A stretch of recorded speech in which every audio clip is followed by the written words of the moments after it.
السلام علیکم ورحمۃ اللہ۔ عاشقان رسول عشق کی انتہا دیکھتے ہیں اور کریم آقا صلی اللہ علیہ وسلم کی ادا دیکھتے ہیں۔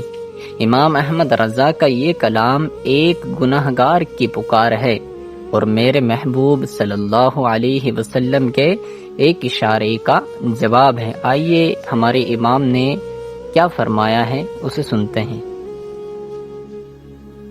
ایک میں کیا میرے عصیاں کی حقیقت کتنی، مجھ سے 100 لاکھ کو کافی ہے اشارہ تیرا۔ یا رسول اللہ صلی اللہ علیہ وسلم، میرے گناہوں کی بھلا اوقات ہی کیا ہے، یہ میری خطائیں آپ کے بحر کرم کے سامنے ایک ذرے کی حیثیت بھی نہیں رکھتے۔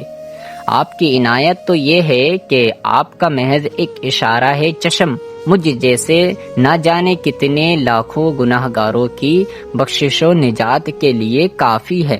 آپ کی نگاہ کرم کا ایک لمحہ میری ہستی کی تمام تاریخوں کو نور میں بدلنے کے لیے کافی و شافی ہے۔ لِيَغْفِرَ لَكَ اللَّهُ مَا تَقَدَّمَ مِن ذَنبِكَ وَمَا تَأَخَّرَ، تاکہ اللہ تمہارے صدقے تمہارے اپنوں کے اگلے اور پچھلے گناہ بخش دے۔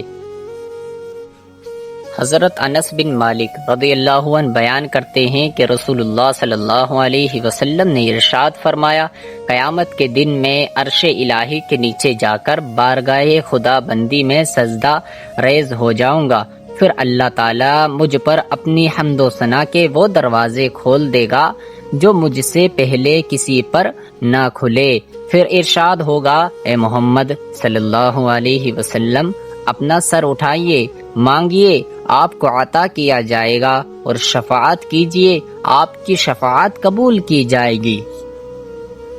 ناظرین، یہ تھی قرآن و حدیث کی وہ ٹھوس دلائل جو ہمارے ایمان کی بنیاد ہے۔ اگر علمی تحقیق اور عشق رسول صلی اللہ علیہ وسلم کا یہ انداز آپ کو پسند آیا ہو تو محمد نادر در گدائے رضا کو سبسکرائب کریں اور اپنی رائے سے کمنٹ میں ہمیں ضرور آگاہ کریں تاکہ ہم ایسی مزید علمی مواد کے ساتھ آپ کی خدمت میں حاضر ہو سکیں۔ مدینہ مدینہ۔